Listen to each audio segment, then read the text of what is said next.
Hey guys, tonight we're going to dive headfirst into the surprisingly restless nights of the Victorian era.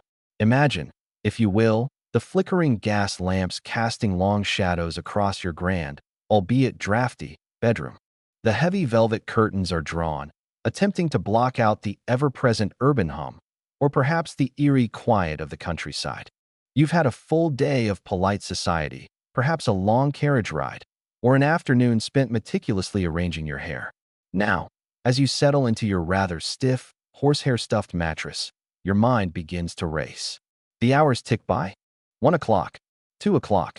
The silence, once comforting, now feels oppressive, a heavy blanket that simply won't let you drift off.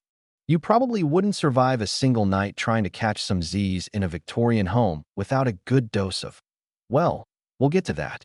So, before you get comfortable, take a moment to like the video and subscribe, but only if you genuinely enjoy what I do here.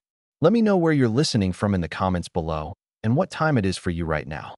Now, dim the lights, maybe turn on a fan for that soft background hum, and let's ease into tonight's journey together. You lie there, staring at the ornate ceiling, the dark pressing in. Sleep, that elusive, tantalizing promise, simply refuses to arrive. This wasn't just a bad night. For many Victorians, this was a chronic, debilitating condition. The mid to late 19th century, in particular, saw a noticeable uptick in reported cases of sleeplessness, or what they increasingly began to label as insomnia. Before this period, sleep was often seen as a natural, almost unquestioned state. If you couldn't sleep, you were simply unwell or perhaps overwrought. But as the century wore on and society became more complex, more industrialized, and perhaps more anxious, insomnia began to emerge as its own distinct malady, a specific case demanding specific cures. You see, the Victorians were obsessed with order, with categorization, with naming things. And if something was afflicting a growing number of people, particularly the burgeoning middle and upper classes, it needed a name, a diagnosis, and, most importantly, a treatment. Suddenly, the occasional restless night transformed into a genuine condition. You weren't just tired, you were suffering from insomnia. This shift in perception itself is a fascinating historical fact. It wasn't just that people couldn't sleep, it was that the very concept of sleeplessness was changing, becoming medicalized. Consider the ambient sounds of the era. If you lived in a bustling city like London, the incessant clatter of horse-drawn carriages on cobblestones, the distant cries of street vendors, and the general hum of human activity never truly ceased. Even in the quietest country estate, the wind might howl through poorly sealed windows, or the creaks and groans of an old house would play tricks on your weary mind. You couldn't just pop in earbuds and listen to a gentle rainstorm soundscape. Nope, you were stuck with the sounds of your era. I can almost hear the faint, rhythmic clopping outside your window, punctuated by the occasional distant bark of a dog. Historians still argue whether the actual incidence of insomnia increased dramatically, or if it was simply a change in how people perceived and reported their sleep troubles. Was it the stress of the burgeoning industrial age, the relentless pace of urban life, or perhaps the psychological toll of strict societal expectations that kept them awake? Or was it merely that they now had a vocabulary for it, and the leisure to dwell on their lack of rest? The answer, like most things in history, is probably a bit of both. But one thing is clear. The Victorians certainly felt like they were a generation plagued by sleeplessness, and they were desperate for a cure. And oh, the cures they came up with. Some were surprisingly sensible. Others, well, let's just say you might prefer a warm glass of milk.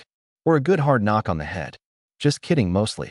The shift from vague unwellness to a defined insomnia also paved the way for a whole new market of remedies, both legitimate and, shall we say, less so. Suddenly, there was a profit to be made in your tossing and turning. Doctors and charlatans alike saw an opportunity to alleviate suffering and fill their pockets. This wasn't just about physical discomfort. It was about the mental anguish of not being able to find repose, the worry that your brain simply wouldn't switch off. You might find yourself reaching for a book, perhaps a particularly dull tome on classical economics, hoping the sheer tedium would do the trick.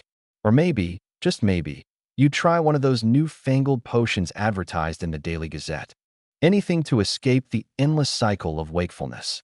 The Victorians truly believed in the power of their various elixirs, whether they truly worked or not. It was, in a way, a testament to their unwavering faith in progress, even when that progress led them down some rather questionable paths. You could almost feel their collective sigh of frustration as dawn approached, another night lost to the demons of wakefulness. So, you're lying there, wide awake, and the morning light is just starting to peek through those heavy curtains. What's the immediate thought of a sensible Victorian? It must be the miasmas. You see, before germ theory took hold, the prevailing medical wisdom often pointed to invisible, noxious vapors rising from decaying organic matter as the culprit for nearly every ailment under the sun. And sleeplessness? Absolutely. It could be a particularly insidious miasma wafting in through your open window, or perhaps even trapped within the very fabric of your upholstered furniture. Imagine the doctor, a stern-faced gentleman with an impressive set of sideburns, listening patiently to your woes. He might nod sagely and pronounce that your humors are out of balance, or that your nervous system has become agitated by the unseen environmental pollutants. There was a genuine belief that foul smells, stagnant air, and general unhealthiness in the atmosphere could directly affect your brain and, consequently, your ability to sleep. This led to some rather interesting and sometimes baffling recommendations.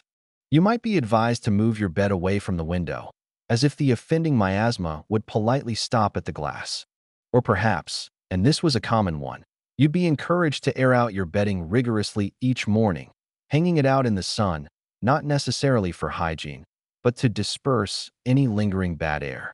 It's almost comical to picture the meticulous ritual, shaking out blankets, fluffing pillows, all under the hopeful assumption that you were literally beating the insomnia out of your linens. Though, let's be honest, a good airing out never hurt anyone, even if their reasons were a bit aromatic. Beyond the general miasma theory, some Victorian physicians hypothesized more specific physiological causes. They pondered whether the brain itself was simply overstimulated or if blood flow was somehow impeded during the night. The concept of nervous exhaustion, or neurasthenia, became a catch-all diagnosis for a host of modern complaints, and insomnia was often a primary symptom. You, as the weary patient, would likely be told your nerves were frayed or overtaxed by the rigors of modern life. All those letters to write, those social engagements to attend, the sheer intellectual effort of reading a 3-volume novel. It sounds rather quaint now, this idea of a brain simply being too tired to sleep, but it was a serious concern. One quirky tidbit about these early diagnoses was the emphasis on the digestive system. Many believed that an unsettled stomach or sluggish bowels could directly lead to restless nights. So, your doctor might prescribe a light, bland diet, or perhaps a series of gentle laxatives, hoping to clear your internal pathways and, by extension, your mind. It wasn't uncommon for patients to be given charts to meticulously record their bowel movements, all in the pursuit of a good night's rest. It gives sleep tracking a whole new meaning, doesn't it? Imagine trying to explain that to your smartwatch. Historians still argue whether the prevalence of these miasma and neurasthenia theories genuinely reflected environmental conditions or were simply convenient frameworks for understanding ailments for which there was no clear biological explanation. Was it the smoggy, industrial air of London truly causing sleeplessness? Or was it the psychological burden of living in an increasingly complex society? It's a chicken and egg scenario that's still debated.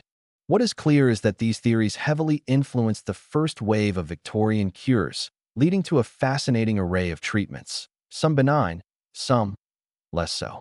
You might find yourself being advised to sleep with a window open, or conversely, hermetically sealed, depending on which school of thought your physician subscribed to. The only certainty was that uncertainty, wrapped in a comfortable, albeit misguided, blanket of medical theory. With miasmas and frayed nerves taking the blame for your sleepless nights, what was the first, most readily available cure the Victorians turned to? Why, laudanum, of course. This wasn't some back alley, whispered-about substance. It was a household staple, as common in the medicine cabinet as aspirin is today. Imagine, if you will, a small, unassuming bottle with a rather elegant label promising sweet oblivion. And sweet it often was, at least initially. Laudanum was, quite simply, opium dissolved in alcohol. It was potent, readily available, and incredibly effective at knocking you out. You might have seen your grandmother taking a few drops for her nerves, or your neighbor using it for a nagging cough. For the sleepless Victorian, a dose of laudanum promised an immediate escape from the relentless tyranny of wakefulness. You would simply measure out a prescribed or self-prescribed amount, perhaps a few spoonfuls, and drift away into a heavy, dreamless slumber. What could be more appealing to a person desperate for rest? The accessibility of laudanum is a fascinating historical fact. You didn't need a prescription. You could buy it at the local chemist, the general store, or even from street vendors. It was cheap, effective, and seemed to offer a universal panacea. For a penny or two, you could purchase enough to get a night's sleep, or perhaps soothe a screaming infant, a genuinely alarming practice that, thankfully, fell out of favor. The Victorians, with their rigid morals and strong work ethic, paradoxically embraced this potent narcotic with open arms, largely unaware of its highly addictive properties. They saw it as a legitimate medicine, a tool to manage suffering, not a dangerous drug. One quirky tidbit about laudanum use was its presence in soothing syrups for children. These elixirs, often brightly colored and flavored to appeal to little ones, contained significant amounts of opium.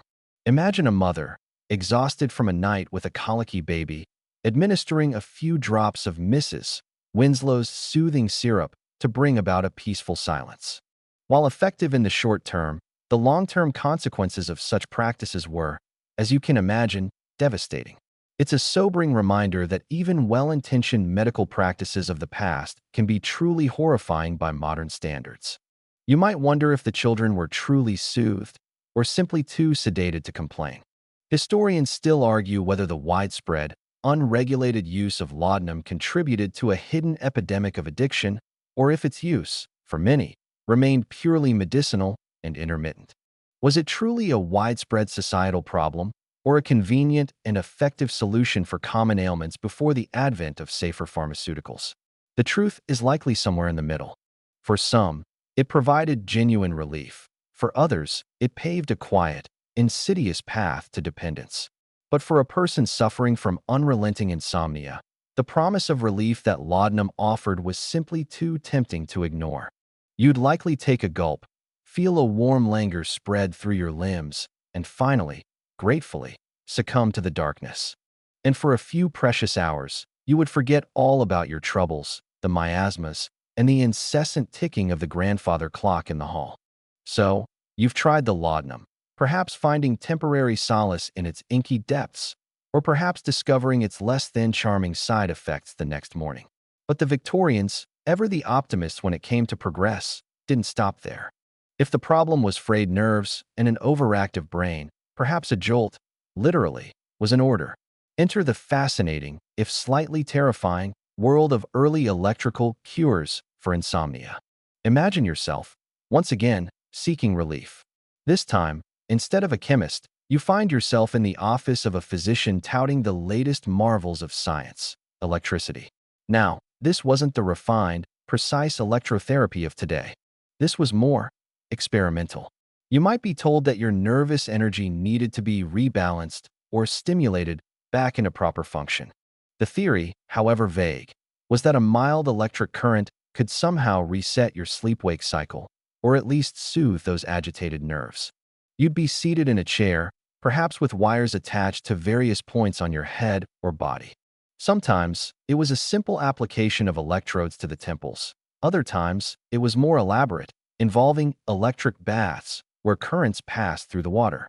The sensation was likely a mild tingling, perhaps a buzzing, certainly enough to make you feel something was happening. The psychological effect alone, the belief that cutting-edge science was being applied directly to your problem, probably offered a degree of placebo-induced comfort. You weren't just passively waiting for sleep. You were actively electrifying yourself into it. One mainstream historical fact about this era is the growing fascination with electricity itself. The late 19th century was a time of immense discovery in electromagnetism. Public demonstrations of electricity were popular, and it was widely seen as a mysterious, powerful force that held the key to future advancements, including in medicine.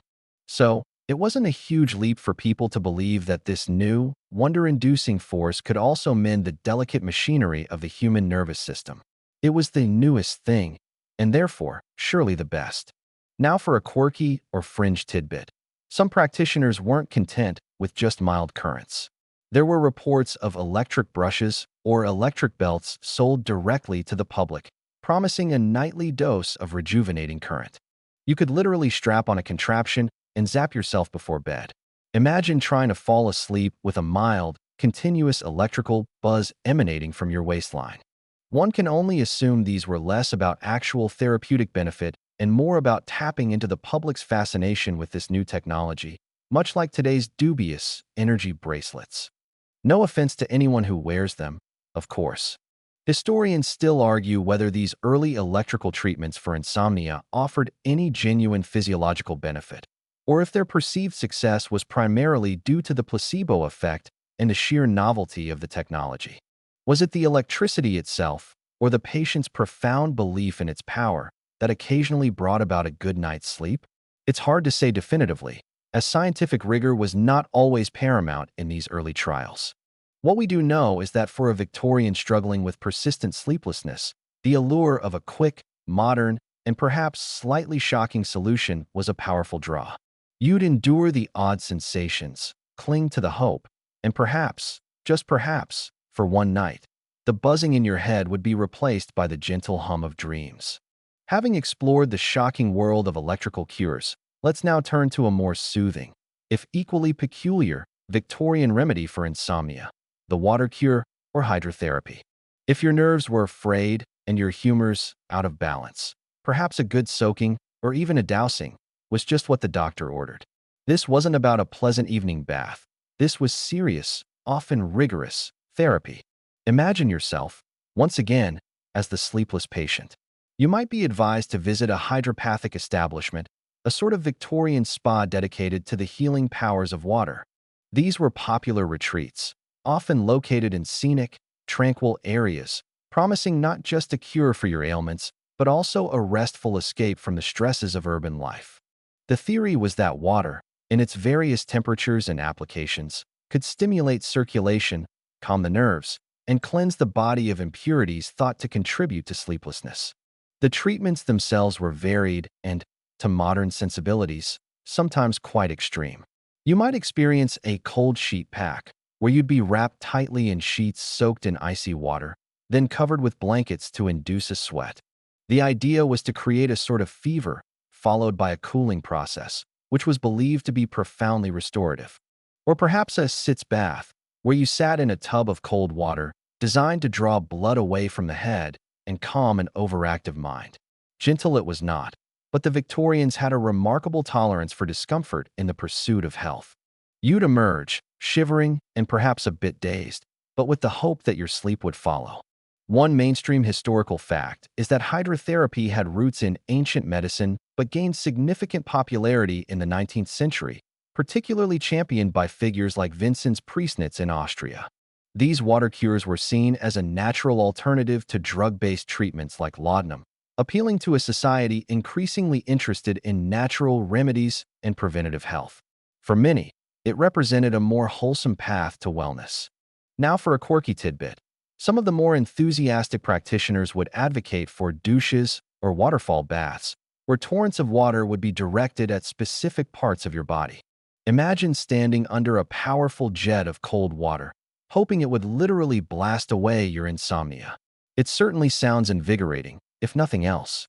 It's almost as if they thought if you were shocked awake by the water, you'd then be so exhausted you'd simply have to fall asleep. Which, incidentally, might actually work on some level if you were truly desperate.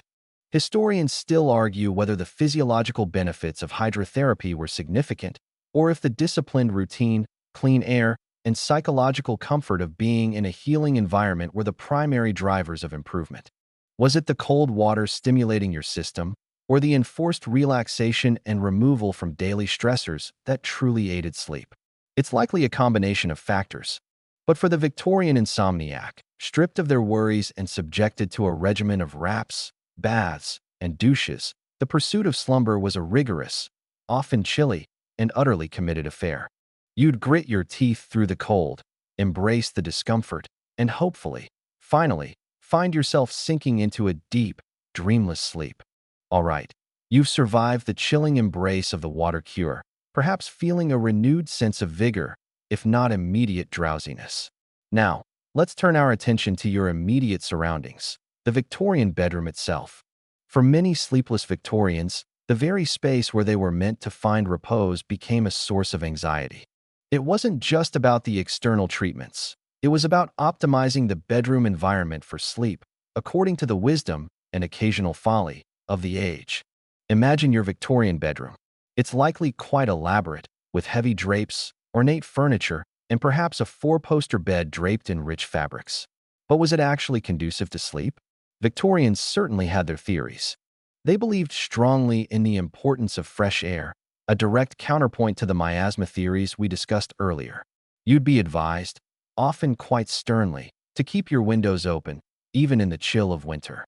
The idea was to flush out any stale, unhealthy air and let the vital, outdoor air circulate.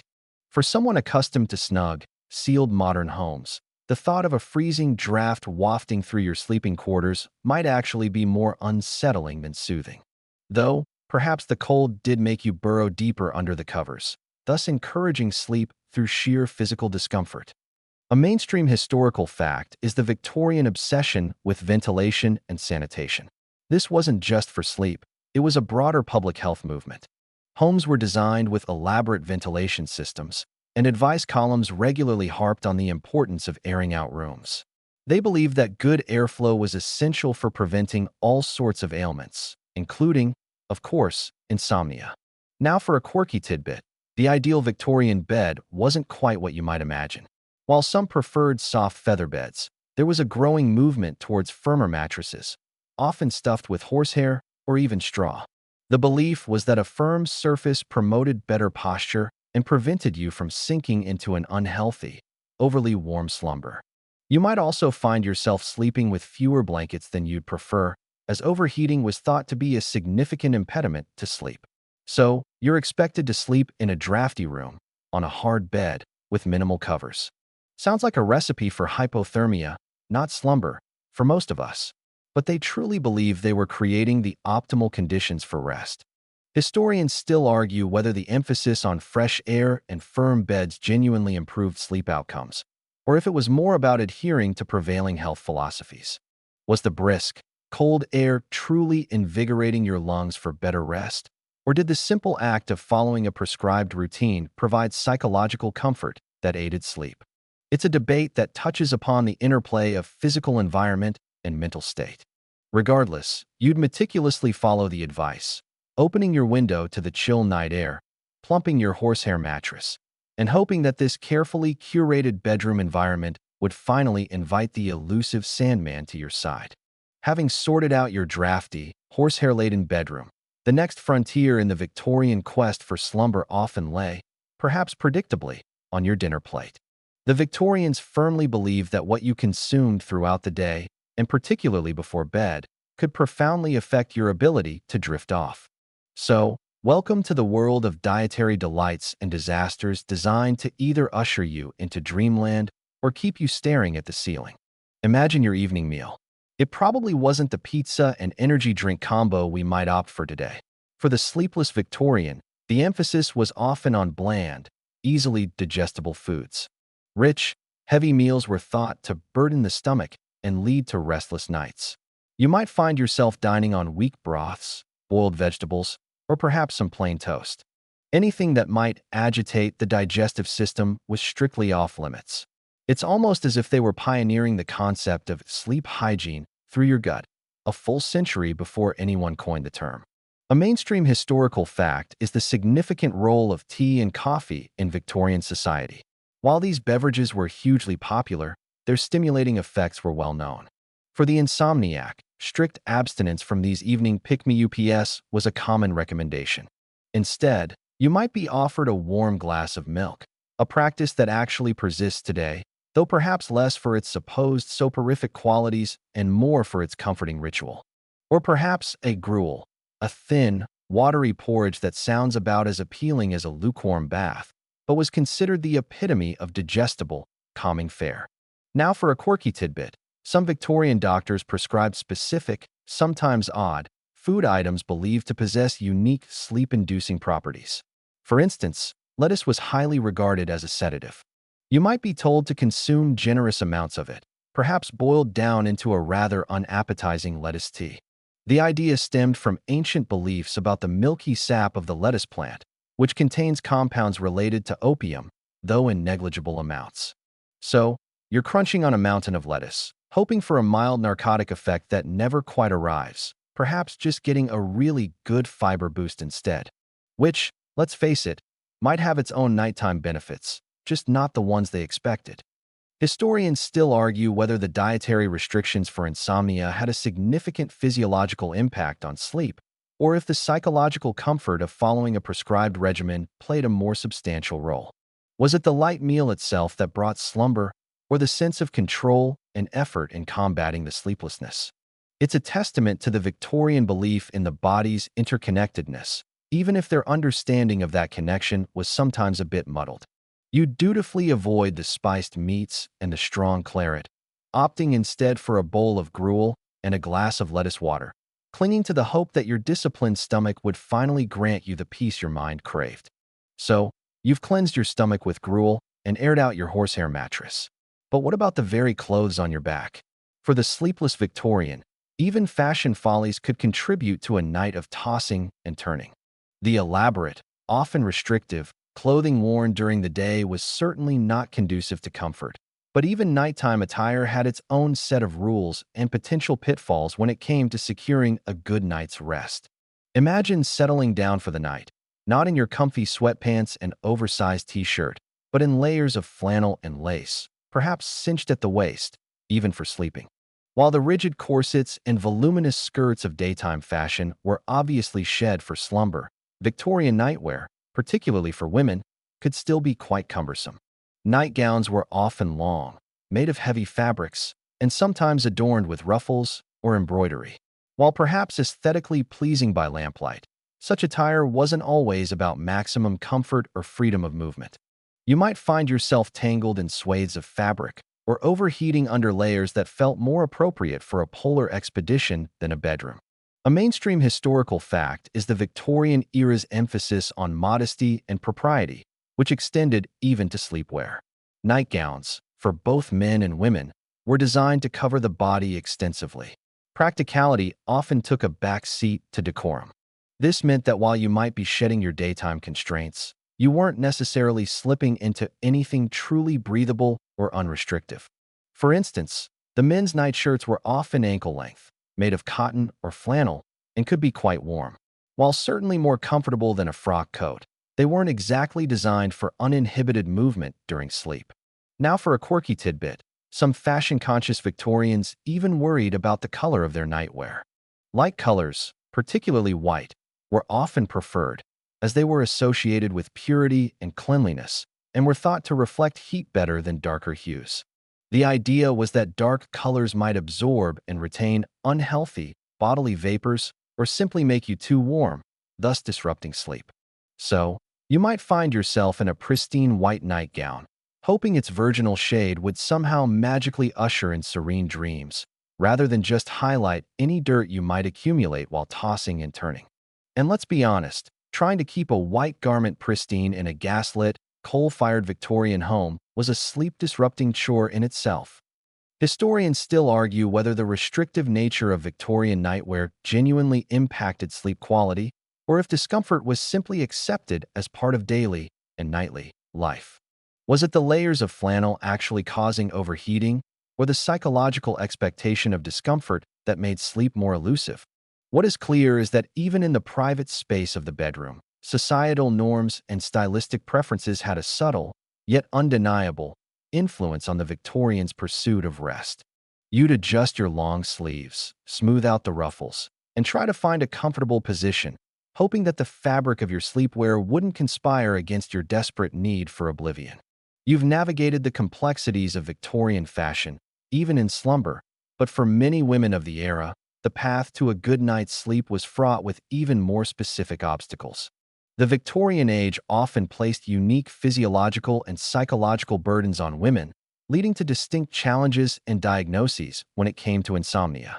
So, let's delve into women's unique struggles with sleeplessness during this period. Imagine yourself as a Victorian lady, perhaps burdened by the demands of managing a large household, adhering to strict social conventions, or enduring the physical toll of frequent pregnancies.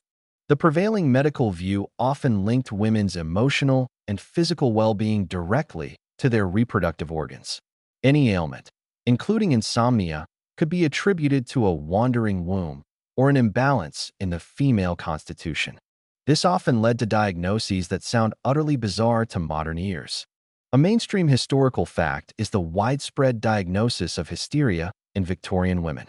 This was a catch-all term for a vast array of symptoms, from anxiety and irritability to, you guessed it, insomnia. The thinking was that women's delicate nervous systems were particularly susceptible to overstimulation or emotional distress, leading to these hysterical manifestations. So, your sleeplessness might not just be insomnia. It could be a sign of a deeper, more generalized female malady. This put immense pressure on women, often leading to treatments that focused on their gender rather than their individual symptoms. Now for a quirky tidbit.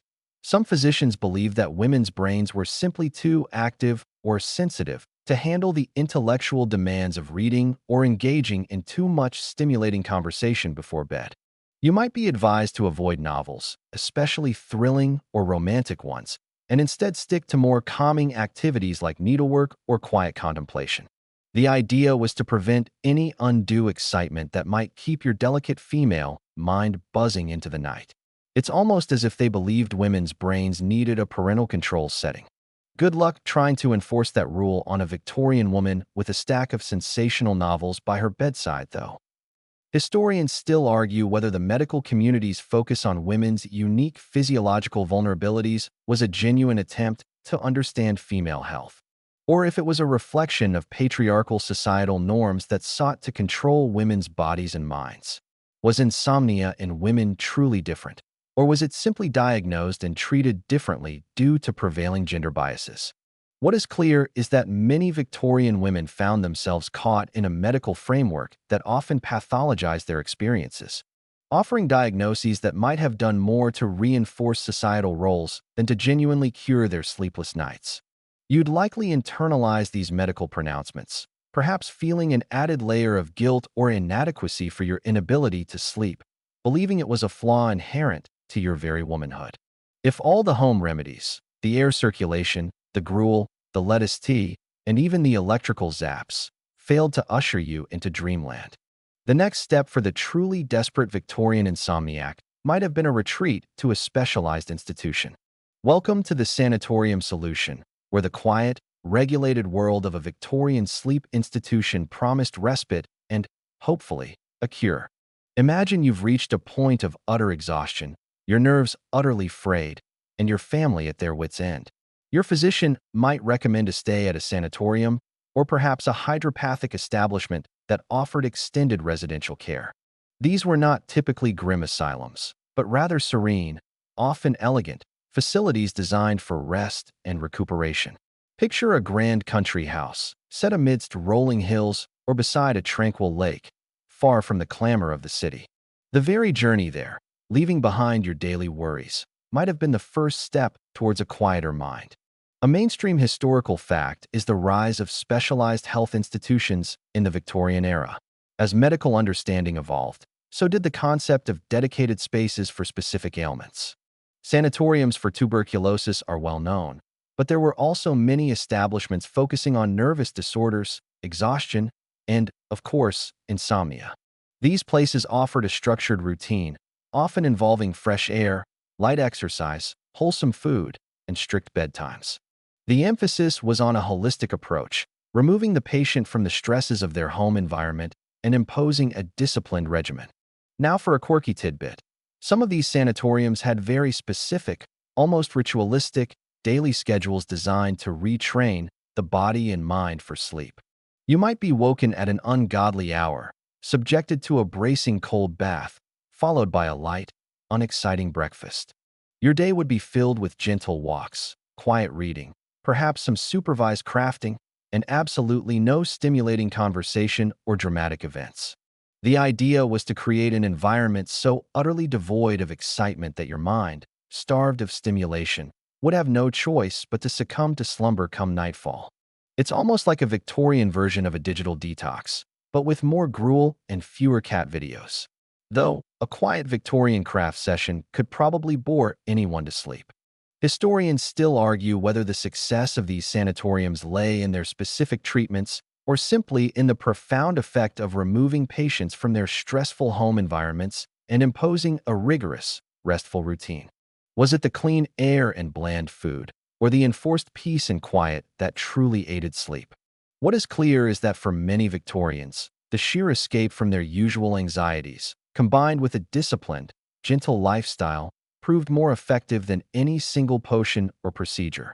You'd likely spend your days in quiet contemplation, walk the serene grounds, and retire early, hoping that the pervasive calm of the institution would finally allow your troubled mind to find peace. Drifting off to the gentle sounds of the countryside, rather than the urban cacophony you left behind. Having explored the tranquil, yet often rigorous, world of the sanatorium, let's turn to another intriguing Victorian approach to sleeplessness, one that dabbled on the edges of the mystical and the scientific. Hypnotism's hype and hope. As the 19th century progressed, the mysterious power of the mind began to gain traction, and with it, the practice of mesmerism, later known as hypnotism, offered a non-medicinal, non-invasive path to slumber. Imagine yourself, desperately seeking relief, sitting across from a practitioner with a calm, steady gaze.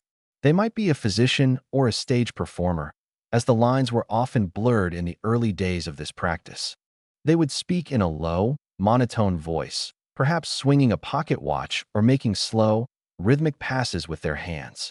The goal was to induce a trance-like state, a deep relaxation where the conscious mind quieted and the subconscious became more amenable to suggestion. For an insomniac, the suggestion was, of course, a good night's sleep. A mainstream historical fact is that mesmerism, named after Franz Mesmer, gained significant popularity in the early 19th century, evolving into what we now recognize as hypnotism. While initially viewed with skepticism and often associated with charlatanism, by the late Victorian era, medical professionals like James Braid began to study it more scientifically, advocating for its use in treating nervous disorders, including insomnia. It offered an alternative to drugs like laudanum, appealing to those who preferred a psychological approach. Now for a quirky tidbit. Some early mesmerists believed they were channeling a mysterious animal magnetism to influence the patient's nervous system. Patients would often report strange sensations, from warmth and tingling to a complete detachment from their surroundings. One might even claim to be able to see the magnetic fluid emanating from the practitioner's hands. It was all very dramatic, and probably quite convincing when you're truly desperate for sleep. You might even be willing to believe in invisible magnetic fluids if it meant avoiding another night staring at the ceiling. Historians still argue whether the effectiveness of hypnotism for insomnia was due to a genuine alteration of brain states, or if it was primarily a powerful placebo effect combined with the patient's suggestibility and a profound desire for sleep. Did the trance truly reprogram the mind for rest, or did the deeply relaxing experience simply allow the body to finally give in to exhaustion? What is clear is that for some Victorians, the hypnotic session provided a temporary, and sometimes profound, escape from their sleeplessness.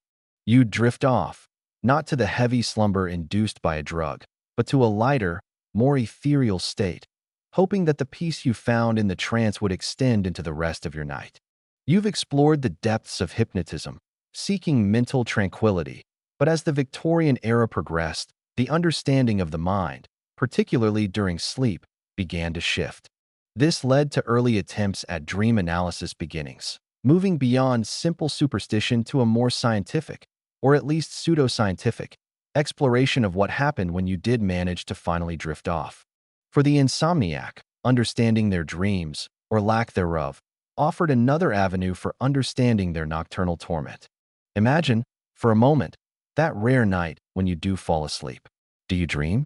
And if so, What strange tableaus unfold behind your eyelids? The Victorians, influenced by emerging psychological theories, began to ponder if restless sleep, or even the content of one's dreams, could offer clues about their waking anxieties and, by extension, their sleeplessness. This wasn't yet the Freudian analysis of symbols and repressed desires, but it was a step in that direction, a nascent curiosity about the landscape of the unconscious mind. A mainstream historical fact is the growing interest in psychology as a distinct field of study in the late 19th century. Figures like Sigmund Freud and Carl Jung were just beginning to formulate their groundbreaking theories, but even before their widespread influence, there was a general societal fascination with the inner workings of the mind. Sleep, as a state where the conscious mind relaxed its grip, became a prime target for this new intellectual curiosity. People began to meticulously record their dreams, seeking patterns or messages that might explain their waking woes. Now for a quirky tidbit. Some Victorian dream interpreters would prescribe specific activities or even diets to influence dream content, hoping that pleasant dreams would lead to more restful sleep. You might be advised to read uplifting poetry before bed or avoid certain foods, beyond the gruel, of course, that were thought to cause disturbing visions. There was even a belief that the position you slept in could influence your dreams. So, you might find yourself trying to contort into a specific sleeping posture, hoping to conjure pleasant imagery and avoid any nocturnal horrors that might jolt you awake. As if trying to fall asleep wasn't hard enough, now you have to worry about your dream content too. Historians still argue whether these early attempts at dream analysis offered any genuine therapeutic benefit for insomnia, or if they were primarily a form of psychological self-exploration that offered a sense of control over an uncontrollable problem. Was it the interpretation of the dream that helped, or simply the act of focusing the mind in a new way, away from the anxiety of wakefulness? What is clear is that the Victorians, with their insatiable curiosity, sought answers not just in the physical world but in the elusive, shadowy realm of their own minds, hoping that understanding their unconscious would unlock the secrets to a peaceful night. You'd carefully recall your fragmented dream images, pondering their meaning, hoping that within those fleeting visions lay the key to unlocking the gates of peaceful slumber. So, you've tried everything from the cold sheet pack to dissecting your dreams, and still, that elusive sleep remains just out of reach. For the truly desperate, and perhaps a bit gullible, Victorian, there was always one more avenue: the booming, unregulated market of patent medicines. Welcome to a world of grand promises, exotic ingredients, and the often dubious science of the quack sleep remedies. Imagine yourself flipping through a newspaper, or perhaps a colorful advertisement pasted on a lamppost. Bold claims jump out at you. Dr. So-and-so's miraculous sleep elixir, or the only true cure for all nocturnal afflictions.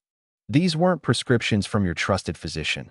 These were proprietary concoctions sold directly to the public, promising instant relief from everything that ailed you, especially sleeplessness. And because they were patent medicines, their ingredients were often secret, protected by a patent, which meant you had no idea what you were actually consuming. A mainstream historical fact is the lack of regulation in the pharmaceutical industry during the Victorian era. There were no FDA approvals, no rigorous testing for safety or efficacy. Anyone with a compelling story and a mysterious formula could bottle a concoction and sell it as a cure-all.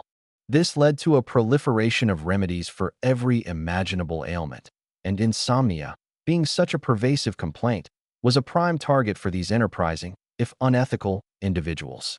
Now for a quirky tidbit. Many of these sleep-inducing patent medicines contain generous amounts of substances like alcohol, opium, or even chloroform. Imagine you're buying a bottle advertised as a calming tonic or a nerve settler, and you're unknowingly dosing yourself with a potent cocktail of sedatives. For example, Godfrey's cordial was a popular children's sedative, often containing opium, and adults would use similar, stronger mixtures. It's almost darkly humorous.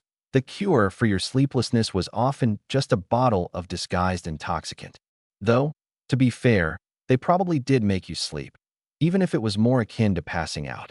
Historians still argue whether these patent medicines, despite their dangerous ingredients, offered a net benefit to public health by at least providing temporary relief, or if their deceptive nature and addictive properties caused more harm than good. Was it the genuine efficacy of the hidden narcotics, or the sheer power of suggestion and desperation that made people believe they were being cured? What is clear is that for the Victorian insomniac, these brightly labeled bottles represented hope, a quick fix in a world where answers were often slow and expensive. You'd swallow the bitter liquid, perhaps gagging slightly, but cling to the fervent hope that this mysterious elixir, this secret formula, would finally grant you the sweet, blessed oblivion you so desperately craved. You've delved into the mysteries of patent medicines, perhaps with a slight shudder at the thought of their hidden ingredients. But as you lie awake in your Victorian bed, what sounds filter through the night? For the sleepless Victorian, the very soundscapes of slumber, or lack thereof, played a crucial role in their ability to find rest. The ambient noise of the era and the advice on how to manage it form another fascinating facet of the insomnia puzzle. Imagine your bedroom again. The silence, if you found it, was often a different kind of silence than we know today. Without the constant hum of electricity, refrigerators, or distant traffic, sounds like the creak of the house, the ticking of a grandfather clock, or the sudden scuttle of a mouse could become amplified. Each noise a potential jolt to your already frayed nerves. Conversely, if you lived in a bustling city, the constant clip-clop of horse hooves, the distant shouts of watchmen, or the early morning calls of street vendors could penetrate even the thickest curtains. These weren't just background noises. They were active participants in your nightly struggle for sleep. A mainstream historical fact is that the Industrial Revolution significantly altered urban soundscapes. Cities became louder, more crowded, and filled with novel noises from factories, trains, and increased human activity.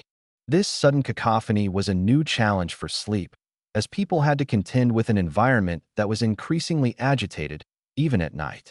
For many, the transition from a quiet, rural existence to a noisy urban one was inherently sleep-disrupting. Now for a quirky tidbit.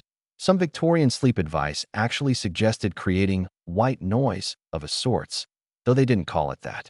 You might be advised to leave a window slightly ajar to allow the soothing, distant sounds of the street to blend into a background hum, rather than being startled by sudden, isolated noises. Or, conversely, to carefully seal every crevice to ensure absolute silence, if that was your preference. The idea was to control your auditory environment as much as possible, though without the benefit of modern sound machines or noise-canceling headphones. Imagine trying to fall asleep to the rhythmic clatter of looms from a nearby factory, hoping it would lull you to sleep rather than make you feel like you were part of the machinery. Historians still argue whether the increased noise levels of the Victorian era were a significant physiological cause of insomnia, or if the perception of noise and the anxiety it created were the primary culprits. Was it the sound itself, or the sleepless person's heightened sensitivity to every tiny creak and distant cry that truly disrupted their rest? What is clear is that the Victorians were keenly aware of how their auditory environment affected their sleep, leading them to various attempts at managing the soundscapes of their slumber. From trying to embrace the urban hum to seeking out pockets of absolute, often unsettling, silence. You'd lie there, listening intently, trying to discern if that distant rumble was a comforting train or just another phantom noise conspiring against your peace. You've journeyed through the labyrinthine world of Victorian insomnia, from miasmas to mesmerism, from gruel to soundscapes. Now, as our journey nears its end, let's reflect on the legacy of sleepless nights and how these Victorian struggles and their curious cures, surprisingly, continue to influence us today. Imagine, if you will, looking around your own bedroom right now. Do you have blackout curtains? A fan for white noise? Perhaps a specific routine before bed? These practices, seemingly modern, often echo the Victorians' own desperate attempts to control their sleep environment and prepare their bodies for rest. The emphasis on fresh air, quietness, and a light evening meal. These are all recommendations that have trickled down through the centuries, even if our scientific understanding of why they might work has vastly improved. We might scoff at the cold sheet packs, but the underlying desire to manipulate physiological states for sleep remains. A mainstream historical fact is that the Victorians laid much of the groundwork for modern medical approaches to sleep, even if their methods were often crude or misinformed. Their meticulous record-keeping, their earnest attempts to categorize and diagnose insomnia as a distinct condition, and their willingness to experiment with various treatments all contributed to the evolution of sleep science. They brought the problem of sleeplessness out of the realm of vague discomfort and into the light of medical inquiry, paving the way for eventual breakthroughs. Now for a quirky tidbit. The Victorian era's fascination with patent medicines and quick fixes for insomnia has a direct, if less dangerous, parallel in today's market for sleep aids.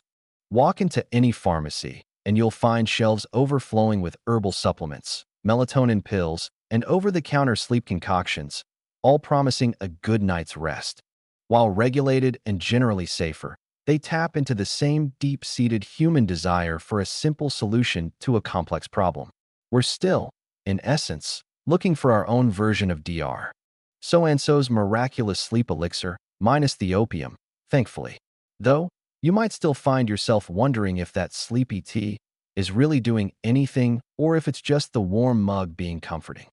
Historians still argue whether the Victorian obsession with insomnia was a symptom of a rapidly modernizing society and its inherent anxieties, or if it was simply a period where the problem of sleeplessness became more visible and discussable. Was it the industrial hum or the societal pressures that truly kept them awake? Regardless, their struggles resonate with us. You'd likely feel a kinship with those restless souls of the past, acknowledging that the quest for a peaceful night's sleep is a timeless human endeavor. And perhaps, as you drift off tonight, you'll appreciate your soft mattress, your quiet room, and the relative absence of miasmas, knowing that you stand on the shoulders of generations of sleepless Victorians, still searching for that sweet, elusive slumber. The journey through the curious case of Victorian insomnia comes to a gentle close. The flickering gas lamps of their world slowly fade, replaced by the soft glow of your own quiet space. No more frantic searches for magical elixirs, no more bracing cold baths, just the comforting hum of your fan or the quiet embrace of the night. Feel your muscles begin to relax, the tension of the day melting away with each slow, steady breath. The echoes of horse-drawn carriages and distant street cries give way to the gentle rhythm of your own heart. Let your mind drift, free from the worries of historical miasmas or peculiar punishments. The past, with all its fascinating oddities, can now settle softly into the background. Allow yourself to sink deeper into your bed, the weight of your eyelids growing heavier, heavier. The thoughts that danced in your mind throughout our journey are now quiet whispers, fading into the peaceful silence. Rest now, truly rest.